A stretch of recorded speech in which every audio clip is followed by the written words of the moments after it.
For a motorcycle rider, an idea is a dangerous thing. It starts small, perhaps by watching a video on YouTube or hearing the name of a road, and then the idea grows. And before you know it, you are spending every free moment you get trawling the internet for information on the best bike, the best route, the best gear. Just out of curiosity, of course. You're not actually going to go. And then you blink and find that you were bombing down the UK motorways to the Strait of Dover to take you into Europe and to the mountains of the Alps. Some days later, you find that that little idea you had has grown into a monster that has taken you to the side of an Italian mountain with your bike laying fallen on the steepest and most slippery gravel road you've ever come across, or plunging down a pitch-black tunnel with no end in sight, or writhing in pain on a deserted forest floor.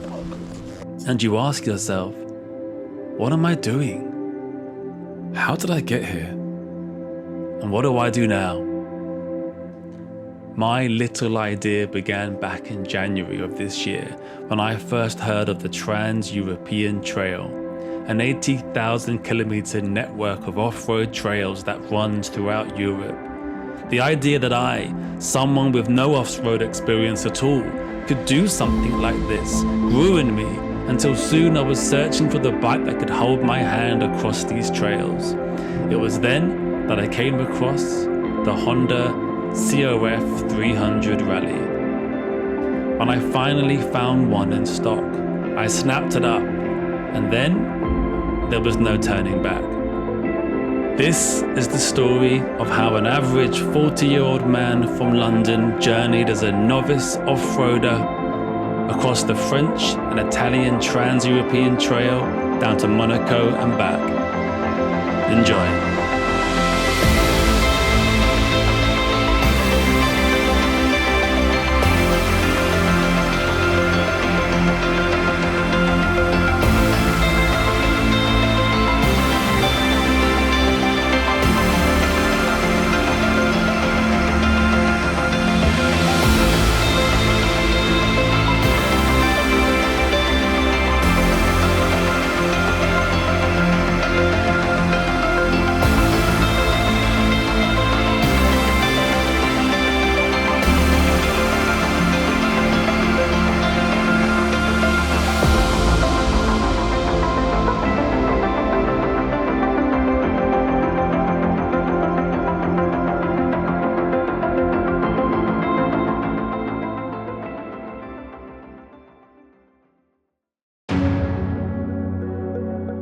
After 2 hours of UK motorways heading to the English Channel, I'd learned two things.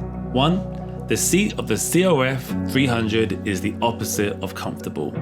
And two, the windshield was at just the right height to buffer all the wind directly into my face. But as soon as I saw the signs for the crossing, I didn't care. Taking a motorbike from England to France has two options. A huge, ancient old ferry that heaves you across with all the families and their massive camper vans, or a high-speed train that bullets you through a tunnel that runs under the sea. On the ferry, you have to tie your bike down with straps and leave it, praying it will still be upright when you get back. With the train, you stay with the bike. And as they bunch all the bikers together in the last carriage, you spend the time sharing your plans, discussing old trips, and realizing there is something leaking from your bike. It was Tom, on that KTM at the back there, that had the leak this time. I didn't know it then, but before this trip was done, I'd be seeing him again. My mechanical issue came earlier, when I decided waiting in line for the train would be a good time to adjust my gear lever to make space for the bulky motocross boots that I bought. At first I felt manly getting my tools out in front of all the other bikers, until I over-tightened a screw and snapped it.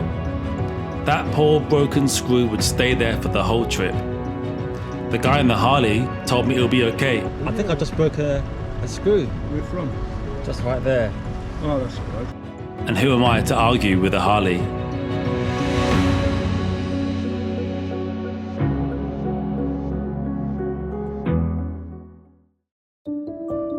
And so the train arrives in France and I ride off, and immediately I enter into the farmlands of France in search of the Trans-European Trail to have my first experience of going off-road.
The worst brutal pain I've ever had.